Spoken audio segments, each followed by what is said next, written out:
And demonstrators are marching in Center City as part of a nationwide May Day rally in opposition of the Trump administration's recent policies.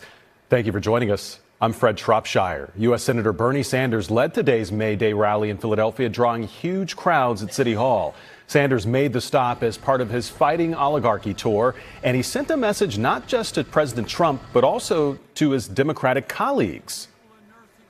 And here is the bottom line, and I say that to my Democratic colleagues in the Congress. Stop defending the status quo economically.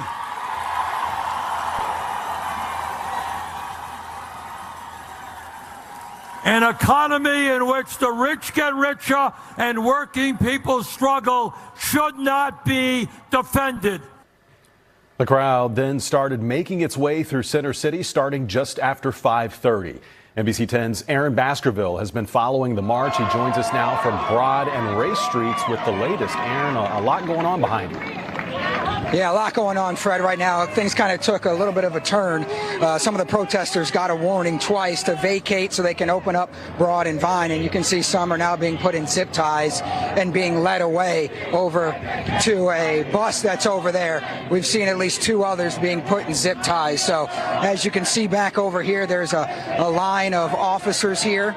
I'm going to see if somebody will talk to us and see if she'll say anything to us about what's going on right now. Do you have anything to say? No? Solidarity. Is it worth it to make a stand like this? Solidarity forever. So you heard right there, solidarity forever. A lot of workers and protesters were out here starting at 4 o'clock or so, fighting back against the Trump administration, fighting back against the wealthy billionaires, sticking up for workers and things like that. So just follow me back over here. Sorry, we're just trying to navigate through some of the area. Back over here is where a lot of the protesters, about 50 or 60 or so, are sitting right now.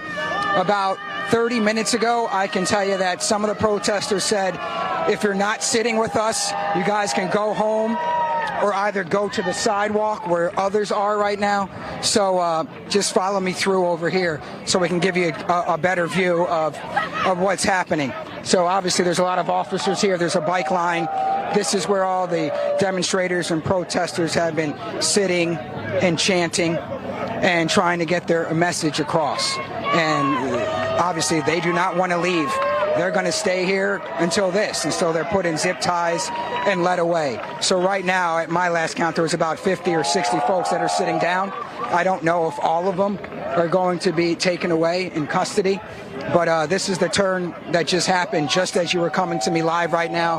There's another one over here, Mark, being led away back to the bus. Of course, later on, we'll try and get official numbers for you as to how many decided to stay here, take that stand, and be led away in zip ties. But that's the latest right now. Obviously, the scene just took a turn here. They have some of the gates back over there. They did not want these demonstrators and protesters to get on to 676.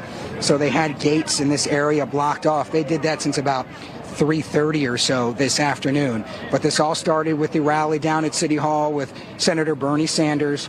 Then protesters made a lap around City Hall, and then they made their way here to Broad and Vine. As you can see behind me, there's just so much going on.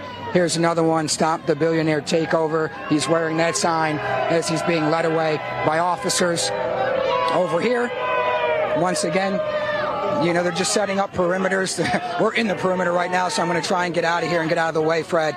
But we'll send it back to you. You can just see kind of what's going on right now. A lot going on here at the intersection of Broad and Vine. Let's send it back to you.